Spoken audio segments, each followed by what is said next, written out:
வணக்கம் நண்பர்களே. இந்த பதிவில் நரேந்திர மோடி அவர்களோட ஜாதகத்தை பார்க்க போகிறோம். இவருக்கு எப்படி இருக்குன்னு பார்ப்போம். இவருக்கு பார்த்தீங்கன்னா விருச்சிக லக்னம், விருச்சிக ராசி, லக்னாதிபதியான செவ்வாய் லக்னத்திலே இருக்காரு. ராசிநாதனோட செவ்வாய் ராசியிலே இருக்காரு. லக்னமும் ராசியும் ஒன்றா செவ்வாயும் அங்கேயே இருக்கார், லக்னத்திலே இருக்காரு, ஆட்சியாக இருக்கார் விருச்சிகத்தில். சந்திரனை கூடி இருக்காரு. சந்திரன் அங்கே நீசம். யார்? பாக்கியாதிபதி நீசம்.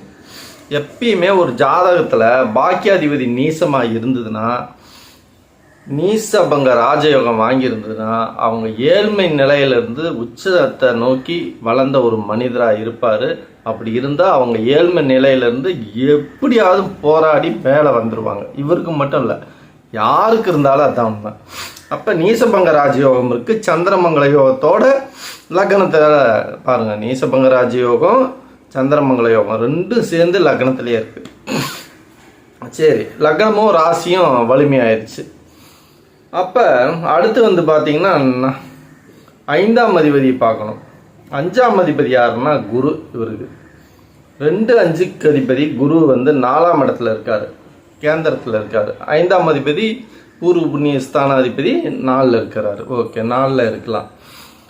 சரி, அடுத்து பாருங்க, 10ஆம் அதிபதி சூரியன் 11ல் புதனோட சேர்ந்து ஆட்சி உச்சமாக இருக்காரு. சரி, அது நமக்கு தேவையில்லை. 10ஆம் அதிபதி 11ல் வலிமையாக இருக்காரு. 5-4 கேந்திரத்தில் இருக்காரு.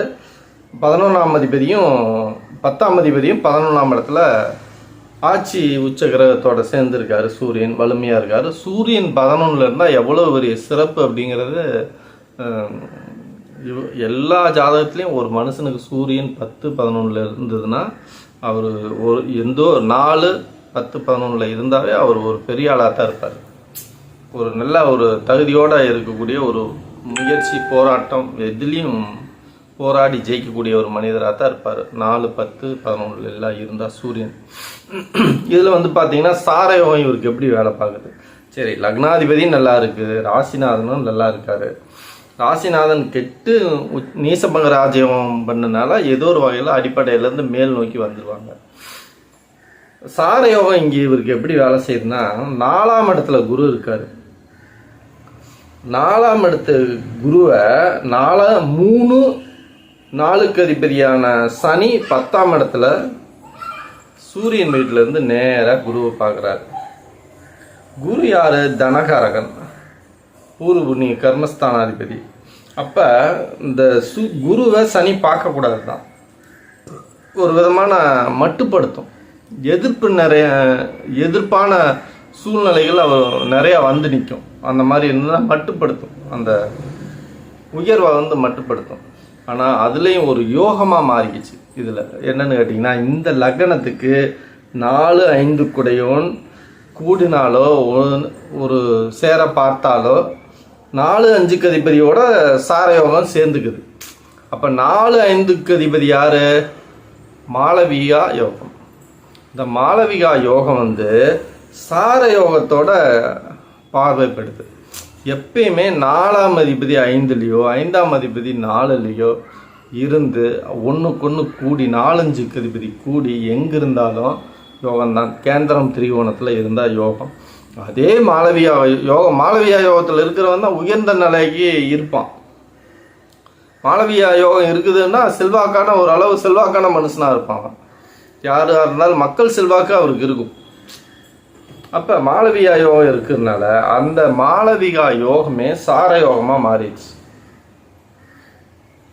அப்போ இதனோட சாரயோகம் என்னதுக்கு மாறி இருக்குன்னா 3-4-10 பார்த்துங்க.